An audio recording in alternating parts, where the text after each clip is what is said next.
প্রথমেই ক্ষমা চেয়ে নিচ্ছি এইরকম একটা ভিডিও ফুটেজ প্রথমেই শেয়ার করার জন্য। দিনটা খুব খুব চাপ ডেট ছিল, মানে আমার ডেটটা খুব একটা মাথায় আসছে না, কারণ এটা রিসেন্ট কাজ নয়, এটা হচ্ছে আগের মাসে, যেগুলো আমি একদম শেয়ার করার সময় পাচ্ছিলাম না। তো এখন আপাতত একটা করে এডিট করে আমি ছাড়ার ডিসিশন নিয়েছি, সময়টাও অল্প বের করে নিচ্ছি। তো সেই থ্রুতে আমি এডিটটা করে তোমাদের সাথে শেয়ার করছি। হাই মহুয়াদি, আজকে তোমার রেজিস্ট্রি ম্যারেজ, তাই তো? হ্যাঁ। তো আজকে তুমি কেমন কি লুক চাইছো সেটা একটু আমাদের বলো। তুমি তোমার পছন্দ মতো করো, তোমার যেটা পছন্দ সেটা সেরকমই করো। ওকে। এখানে তোমরা শুনতেই পেলে ডিমান্ড কিচ্ছুই ছিল না, মানে কোনো রকম ক্রাইটেরিয়াই আমি পাইনি। তো নিজে থেকেই করার চেষ্টা করেছে একটা রেজিস্ট্রি ম্যারেজ লুক।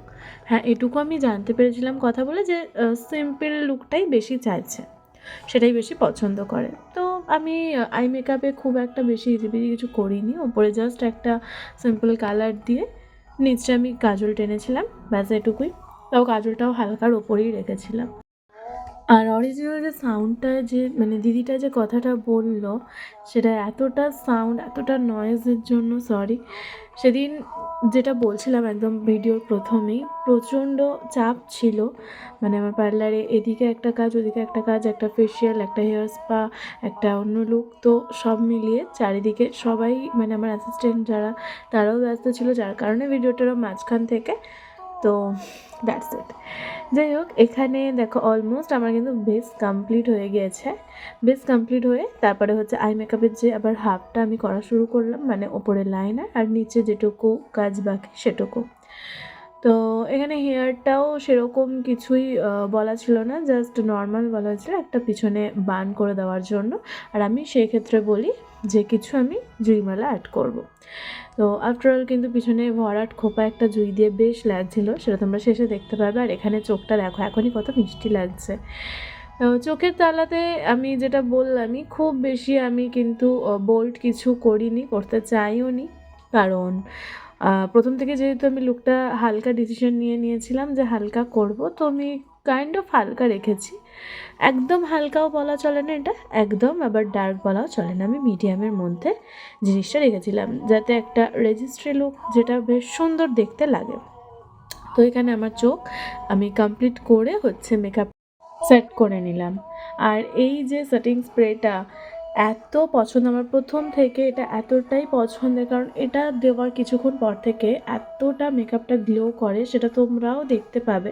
ইভেন আমার ম্যাক্সিমাম যে মেকআপ লুকগুলোতে আমি এই স্প্রেটাই ইউজ করি, বেশ একটা কিন্তু গ্লোয়িং ফিনিশ লাগে পুরো ফেসটা। আর এখানে দেখো প্রথমে আমি একটা টিপ পরিয়েছিলাম, যেটা কিন্তু একদম ভালো লাগছিল না এই লুকটার সাথে, তো আমি একটা সিম্পল রেড টিপ পরালাম। হেয়ার এখানে হচ্ছে মিডল পার্ট করে জাস্ট সামনেটা একটু ব্যাককম করে, যাতে একটু ফোলা লাগে, কারণ অনেকটাই পাতা সামনে চুলটা দিদিটার, তো যার কারণে এটা আমি করে পিছনে হচ্ছে একটা বান করে দিয়েছিলাম। এখানে দেখো আমি উইদাউট লাইট, মানে রিং লাইটটা অফ করে আমি পুরো মেকআপটা দেখাচ্ছি, কত মিষ্টি লাগছে। আফটারঅল মানে চোখ, লিপস্টিক সবটাই দিদিটার বেশ মুখের সাথে মানানসই হয়ে গেছে সাজটায়। তো তোমরা এবার জানাবে যে কেমন লাগছে পুরো সাজটা, অবশ্যই কিন্তু কমেন্ট করে প্লিজ জানিও। আর এখানে হেয়ারে যেমন বললাম যে জুইমালা পাঁচটা না তিনটে এটা অ্যাড করা হয়েছিল, আমার ঠিক মনে নেই। আর এই যে জুয়েলারিগুলো পরপর পরিয়ে দিচ্ছি যে, আর হ্যাঁ শেষটা কিন্তু ভীষণ তাড়াহুড়োয়, তো সেই জন্য খুব একটা ভালো আমি ছবি ভিডিও কিচ্ছু নিতে পারিনি। আমি লাস্টে হচ্ছে দিদিটার রিভিউ, দিদি নিজে থেকে যে রিভিউ দিয়েছে সেটা অ্যাড করেছি, আর আমি একটা দুটো হয়তো ছবি দিদিটা থেকেই পেয়েছিলাম, তো সেটাই আমি জাস্ট অ্যাড করেছি, তাও খুব একটা ক্লিয়ার। তো যাই হোক, ভালো লাগলো অবশ্যই একটা করে লাইক কমেন্ট শেয়ার করো, আর দেখা হচ্ছে আবার একটা নতুন দারুণ ভিডিও নিয়ে। সবাই খুব খুব ভালো থেকো, টাটা।